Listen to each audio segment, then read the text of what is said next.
இன்றைய வேதவசனம் ஏசாயா 59:21. உன்மேல் இருக்கிற என் ஆவியும் நான் உன் வாயில் அருளிய என் வார்த்தைகளும் இது முதல் என்றென்றைக்கும் உன் வாயிலிருந்தும் உன் சந்ததியின் வாயிலிருந்தும் உன் சந்ததியினுடைய சந்ததியின் வாயிலிருந்தும் நீங்குவதில்லை என்று கர்த்தர் சொல்லுகிறார். ஆமேன்.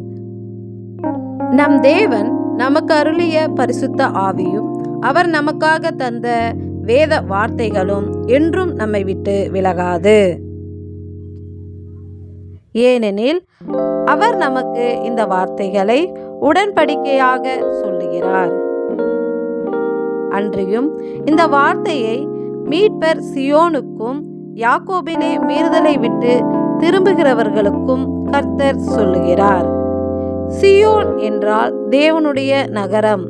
அப்படி அவருடைய நகரமாகிய அவர் சமூகத்தில் வாசமாய் இருப்பவர்களுக்கும் தம்மால் தெரிந்து கொள்ளப்பட்ட யாக்கோபு வம்சத்திலே தங்களுடைய மீறுதல்களை விட்டு விலகுகிறவர்களுக்கும் இந்த வார்த்தையை உடன்படிக்கையாக கொடுக்கிறார்.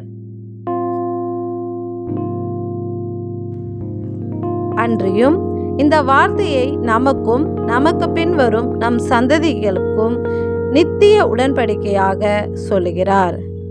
உம்முடைய பரிசுத்த ஆவியினாலும் அழியாத வார்த்தையினாலும் எங்களோடு உடன்படிக்கை பண்ணின எங்கள் நல்ல தகப்பனே, உமக்கு நன்றி செலுத்துகிறோம். நன்றி.